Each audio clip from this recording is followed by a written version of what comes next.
All right, so we've got the Sony fired up here, and we're gonna see what it looks like. I'm not gonna lie, so far so freaking good. Those black levels are damn uniform. So I can tell you guys right now, the first thing that I'm seeing are, again, black levels looking fantastic for this tier of television. My mind is actually pretty blown right now, because I didn't expect Sony to have any decent black levels this year after the X90K and X95K being a total disaster. This is more uniform and cleaner than those TVs. Blown away. Okay, so let's go through the process here of setting it up. Essentially, you turn it on and you do what I just did there. Now I'm going to go ahead and do basic TV setup because I don't want to go through the whole Google TV shenanigans and nonsense. Now, unfortunately, in a typical fashion with Sony, they force you to adhere to these terms of service. And I think, again, it's pretty unfortunate. I've been the only YouTuber talking about this for years now, and it is still a problem. If you are somebody that likes to plug and play and you don't want somebody throwing legal addendum crap at you, then Sony and most Android TVs in general are just not going to be good for you. And the same goes for most Google TVs.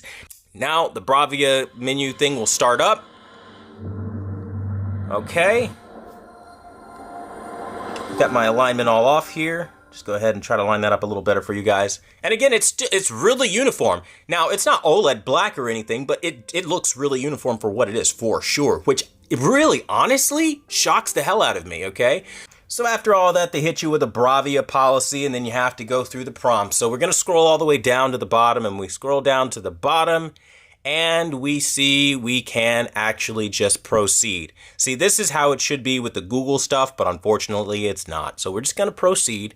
Now, voice recognition stuff, I don't really use any of that. Power saving, you want to always turn power saving off because it dims your television, which you don't want. It just affects brightness. So we turn that off. You can set up your source boxes and everything later on if you want. I'm just going to hit skip.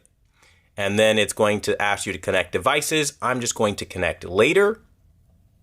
And then it's going to ask you the positioning. Is it tabletop? Is it wall mounted? That kind of thing. I'm tabletop. And then you're going to do the acoustic calibration. It takes seconds.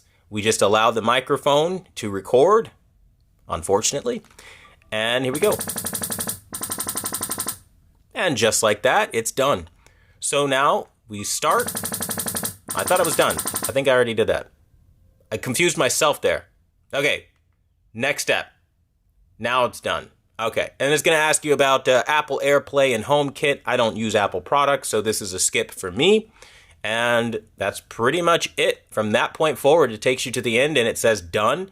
And then you can set up for retail, which I will do so I can access the store demo and kind of give you guys an idea of what it looks like. And yeah, we'll just start the store demo and hit finish and allow it to access the demo app.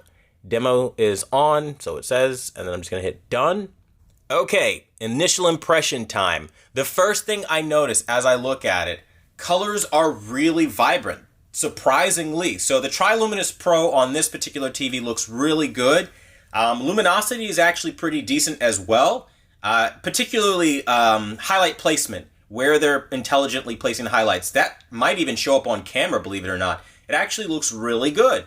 I like this. And motion so far doesn't look jittery. It actually looks more fluid than the X95K and X90K. So far, so good. I'm actually liking what I'm seeing here. And then, of course, we've got a bunch of little particle effects that'll pop up with the, motion that they're trying to produce here. I think it's because it's over-sharpened because of the mode that they have it in, but we'll see. Nothing game-breaking yet. So far, so good. Notice I don't see any banding either. Usually I would see some sort of gradation issues on this kind of stuff. But again, I don't have any issue at all. Black levels are slick as butter right now, and that is impressive. Not even the faintest ounce of bloom. I don't know if that's because this doesn't have local dimming. This might just be direct lit, but it's really working right now. Like, this is fantastic. Like, wow. I might actually have a solid Sony TV to recommend at the end of the day, because that was really a strong showing. Like, even now, there's nothing.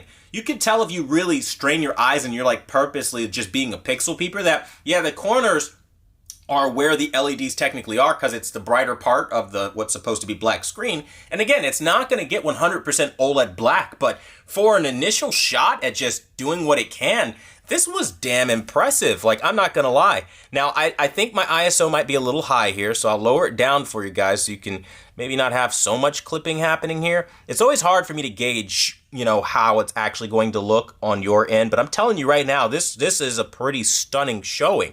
I don't think I've been this impressed with a Sony LED television since the Sony X900E out of the box. So that's really good. I'm going to get my hands on some actual content pieces and I'm going to start working and testing this. I'll give you guys the pre-calibration measurements and let you guys know what it's tracking technically, and then we're going to also cover the real world aspects. So again, the most important thing for this entire review process is your feedback. That's the best way I can give you exactly what you want to see. So sound off in the comments and, you know, we're going to make it happen. But so far, these black levels really, they have me sold as to, you know, this actually looking good. I'm surprised Sony actually still knows how to do black levels. Imagine that.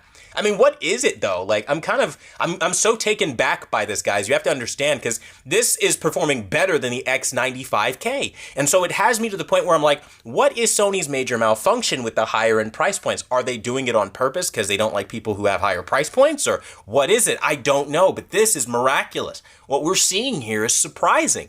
I really can't wait to stress test this for the black levels, but so far it's doing damn good for a Sony TV, and dare I say it's actually on par with what the Hisense U8G is doing and might even surpass it, because it doesn't appear to have local dimming, so there's zero blooming happening at all. It's just inky uniform black levels, so the native contrast on this is definitely really high, and in English that just means nighttime viewing is going to be really good.